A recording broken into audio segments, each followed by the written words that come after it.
మనొక రోజు మన దేవుని మాటలతో మనం హెచ్చరించబడటానికి, ఆదరించబడటానికి, దీవించబడటానికి ఆయన జీవము కలిగిన వాక్యమును ధ్యానిద్దాం. రండి, ఒక చిన్న ప్రార్థన. పరిశుద్ధుడా, నీకు వందనములయ్యా. మరొకసారి మా జీవిత గమ్యం మేము ఎరిగినట్లుగా, మా జీవిత పరమార్థాన్ని మేము గుర్తించినట్లుగా, మా జీవిత బాధ్యతను మేము గ్రహించున్నట్లుగా మాతో మాట్లాడమని క్రీస్తు నామంలో అడుగుచున్నాను తండ్రి. ఆమెన్. దేవునికి స్తోత్రం. ఎలా ఉన్నారండి? ఏదైనా పని ఉందా? చాలా పనులు ఉన్నాయి అంటారా? ఏదైనా చేయాలని ఉందా? చాలా చేయాలనుకుంటున్నాను అంటారా? ఏమైనా చేశారా అని సాయంత్రం అడిగితే ఏం చెప్తారు చెప్పండి? వాళ్ళు అనుకున్నవన్నీ సాధించాను అని చెప్పగలరా? ప్రారంభించినవన్నీ ముగించాను అని ధైర్యంగా చెప్పగలరా? ఎంతోమంది ఈ రోజుల్లో ఉదయం లేచిన దగ్గర నుండి పొద్దుగుంకిపోయే వరకు, అర్ధరాత్రి వరకు పని చేస్తూనే ఉన్నారు, ప్రయాస పడుతూనే ఉన్నారు. ఉరుకులతో పరుగులతో ఉద్యోగాలకు, ఆఫీసులకు, బ్యాంకులకు, అక్కడికి ఇక్కడికి అని తిరుగుతూ ఎన్నెన్నో ఆశలు పెట్టుకొని ఎన్నెన్నో ప్రణాళికలు వేస్తున్నారు. కానీ చివరికి సాయంత్రం అయ్యేటప్పటికి ఒక నిరుత్సాహంతోనే ఉండిపోతున్నారు. కొంతమందికి అసలు నిరుత్సాహం అనేదే లేదు. ఎందుకంటే వారు నేను ఈ రోజంతటిలో ఏం చేశాను, ఏం సాధించాను, ఎలా ఉంది నా బ్రతుకు అని ఆలోచించరు. చూడండి, చాలామంది జీవించే జీవితానికి గమ్యమే లేదు, ఒక గురి లేదు, ఒక బాధ్యత లేదు. ఎందుకు ఒక వ్యక్తి ఈ లోకంలో 30, 40, 50, 60, 70 సంవత్సరాలు బ్రతికి ఏమి సాధించలేకపోతున్నారు?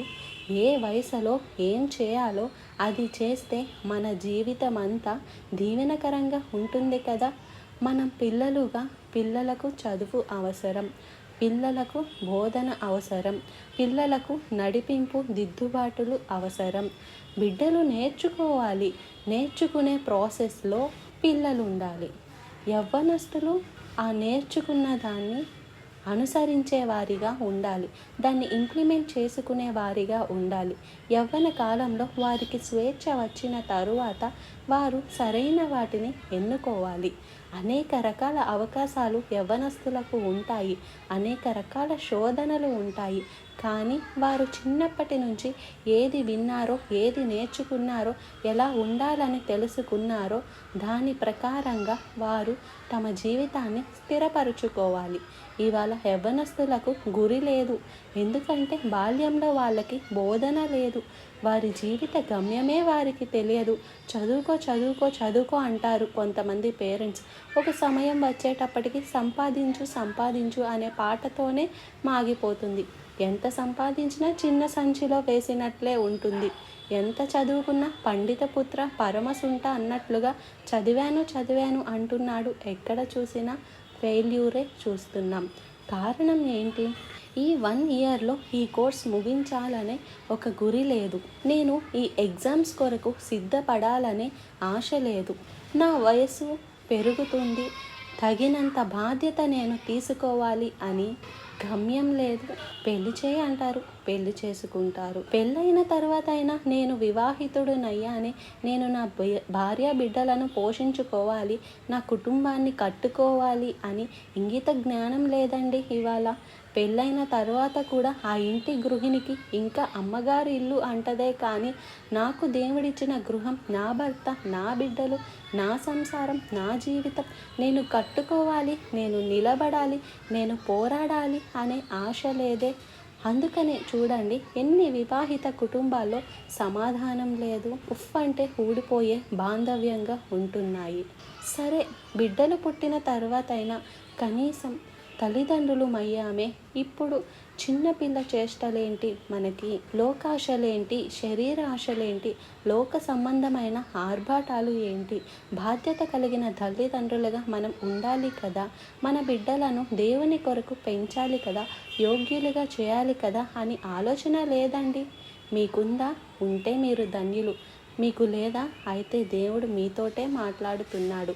మీరు ప్రారంభించిన పని ముగించినట్లుగా దేవుని సహాయం కోరాలి. చూడండి, మన ప్రభుత్వాలు వచ్చినప్పుడు, కొత్త ప్రభుత్వాలు వచ్చినప్పుడు ముఖ్యంగా చాలా సంస్కరణలు చేయటానికి ఆశిస్తారు. అక్కడ ఫౌండేషన్ వేసాము, ఇక్కడ దీనికి ఫౌండేషన్ వేసాము, ఇన్ని కోట్లకి ఇక్కడ ఒక ప్రాజెక్ట్ ప్రారంభించాము, ఇక్కడ ఒక శంకుస్థాపన చేశాము, అక్కడ ఒకటి చేశాము, ఇక్కడ ఒకటి చేశాము అంటారు. నిజమే, కానీ ఎన్ని అనుకున్నవి సాధించింది? తన ప్రభుత్వ కాలంలో ఎన్ని ముగించారు అని లెక్కలు వేసుకుంటే ఎక్కడ వేశారు గొంగలు అంటే అక్కడే ఉన్నట్లు ఉంటుందట. వ్యక్తిగత జీవితాలు అలాగే ఉంటున్నాయి, దేశ పరిస్థితులు అలాగే ఉంటున్నాయి. ప్రపంచంలో ఎవరిని చూసినా మనుషుడు సోమరివాడిగా, నిర్లక్ష్యపరుడిగా, ఒక ప్రణాళిక లేని, ఒక యోగ్యత లేని, బాధ్యత లేని వ్యక్తిగానే మారిపోతున్నాడు. మీరు దేవుని బిడ్డలైతే, మీరు విశ్వాసులైతే, మీరు క్రీస్తు రక్తంలో కడగబడిన వారైతే వృధా అయిన జీవితం చాలిక. దేవుడు మీ కొరకు కలిగి ఉన్న ఉద్దేశాలు మీరు ఎరగటం నేర్చుకోవాలి. ఆయన మనకు తోడై ఉన్నప్పుడు మనము చేయునదంతా సఫలమవుతుంది. ఇవాళ చాలామంది మాట్లాడుతారండి, అప్పుడప్పుడట దేవుడు మనల్ని చూస్తున్నాడంట. ఒకసారి చూడండి, ప్రసంగి గ్రంథము 7వ అధ్యాయము 8వ వచనములో కార్యారంభము కంటే కార్యాంతము మేలు. ఒకటి ఆరంభించటం ముఖ్యం కాదు, దాన్ని ముగించటం మంచిది. ఎన్నో ప్రారంభిస్తున్నాం, ఎన్ని ముగిస్తున్నాం? ఎన్నో చేయాలని అనుకుంటున్నాం, ఎన్ని చేసి ముగించగలుగుతున్నాం? ఎన్నో చేయాలని ఎన్నో మాటలు మాట్లాడుకుంటున్నాం, ఎంతో ప్రయాస పడుతున్నాం, కానీ ఏమి చివరికి సాధిస్తున్నాం అన్నది మనం పరిశీలించుకోవాలండి.